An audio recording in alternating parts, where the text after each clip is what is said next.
السلام علیکم ورحمۃ اللہ وبرکاتہ۔ الحمد للہ وحدہ والصلاة والسلام علی من لا نبی بعدہ، اما بعد۔ معزز سامعین، ناظرین محترم، آج اللہ کی توفیق اور اس کی مدد سے اس بابرکت اور مختصر درس حدیث میں آپ تمام سامعین اور حاضرین کا تہہ دل سے استقبال اور دلی خیر مقدم ہے۔ انسان کی نیت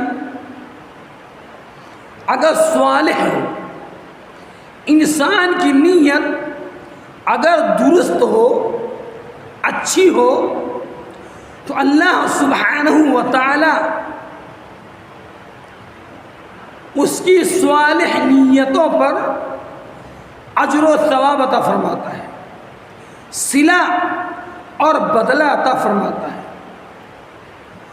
صالح نیتوں والے اشخاص اگر رب تعالی کی بارگاہ میں، رب کے حضور میں رب کی خوشنودی حاصل کرنے کے لیے اپنے اموال کو خرچ کرتے ہیں، تو اللہ سبحانہ و تعالی ایسے اشخاص کے اموال کو اللہ تعالیٰ قبول فرماتا ہے۔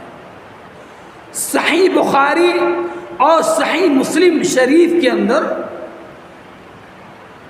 بالفاظ دیگر ایک روایت آتی ہے، اس حدیث کے راوی سیدنا حضرت ابو ہریرہ رضی اللہ تعالیٰ عنہ ہیں۔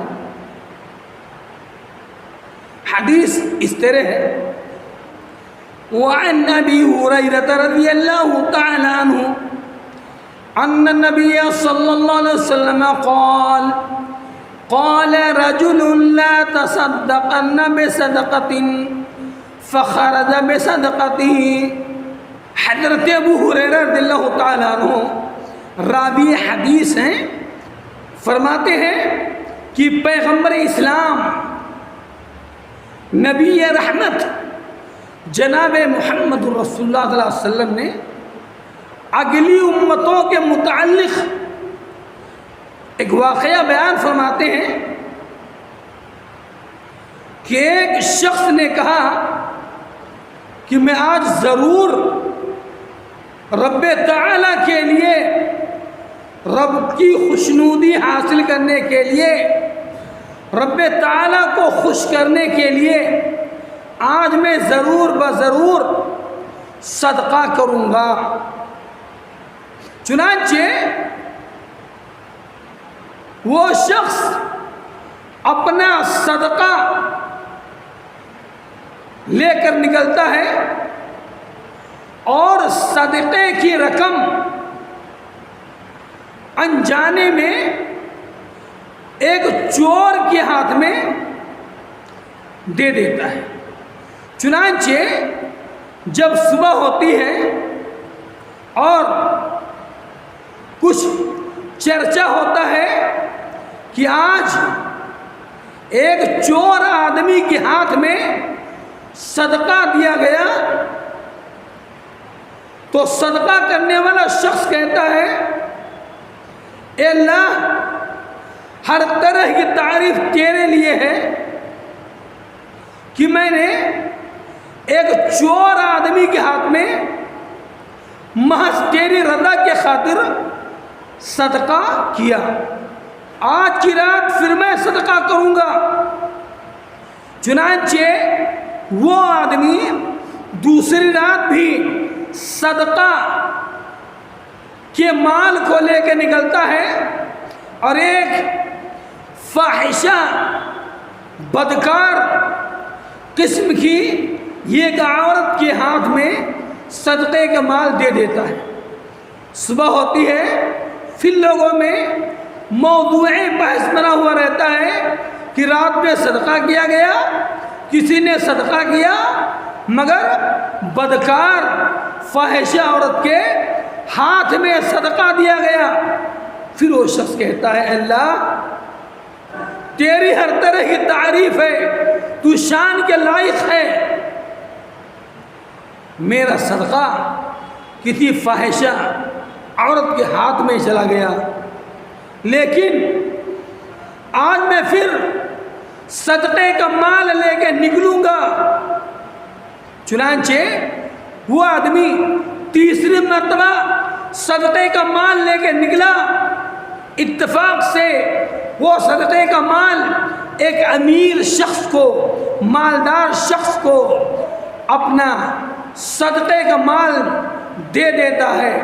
تیسری صبح بھی موضوع بحث بنا ہوا ہے کہ آج کسی نے صدقہ کیا تو صدقے کا مال امیر آدمی، مالدار شخص کے ہاتھ میں دے دیا۔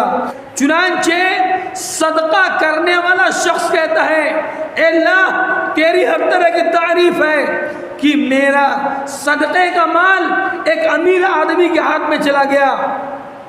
خواب دیکھتا ہے، اسے بتایا جاتا ہے کہ اے صدقہ کرنے والے شخص، تو نے جو چور کے ہاتھ میں صدقہ دیا، فاحشہ بدکار عورت کو صدقہ دیا، امیر مالدار آدمی کے ہاتھ میں صدقہ دیا، تیری نیت اے بندے خدا تیری نیت درست تھی، اللہ سبحانہ و تعالیٰ نے تیرا صدقہ قبول کر لیا ہے۔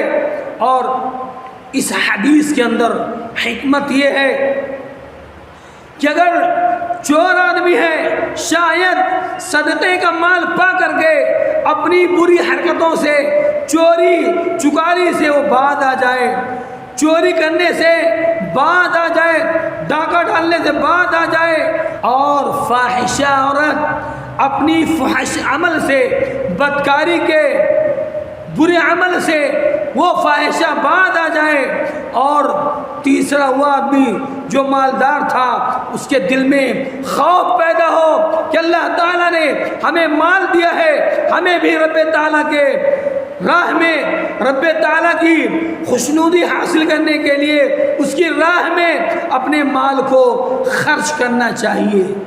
اگر کوئی شخص اپنے مال کو رب کو راضی کرنے کے لیے، رب تعالیٰ کی خوشنودی پانے کے لیے اپنے مال کو صدقہ کرتا ہے، اپنے مال کو دیتا ہے، تو اللہ سبحانہ و تعالیٰ اس کے مال کو شرف قبولیت عطا فرماتے ہیں۔ اس حدیث سے ہمیں یہ سبق ملتا ہے کہ اپنے مال کو اللہ کے راستے میں خرچ کرنا چاہیے۔ مال کو خرچ کرنے سے، صدقہ دینے سے اللہ سبحانہ و تعالیٰ کا غضب، رب کریم کا غصہ ٹھنڈا ہوتا ہے۔ لہذا صدقہ دینے کے لیے ذات پات نہ دیکھا جائے، بلکہ حاجت مند ہے، ضرورت مند ہے، اپنے مال کو اللہ کے راستے میں خرچ کر دینا چاہیے۔ مسلک نہ دیکھا جائے، بلکہ حاجت مند ہے، ضرورت مند ہے، ایسے آدمی کی مکمل طور پہ مدد کرنا چاہیے۔ آئیے اللہ سبحانہ و تعالیٰ سے اس بات کا ہم عہد و پیمان کریں، اللہ نے وعدہ کریں کہ رب قدیر ہمارے اختیار میں جو مال ہے، اے رب تعالیٰ جو آپ نے ہم کو مال دیا ہے، ہم تیرے راستے میں خرچ کریں گے، محض تیری خوشنودی حاصل کرنے کی خاطر ہم مال کو خرچ کریں گے۔ اللہ ہم سب کو صدقہ و خیرات کرنے کی توفیق عطا فرمائے، آمین۔ وآخر دعوانا ان الحمد للہ رب العالمین، والسلام علیکم ورحمۃ اللہ وبرکاتہ۔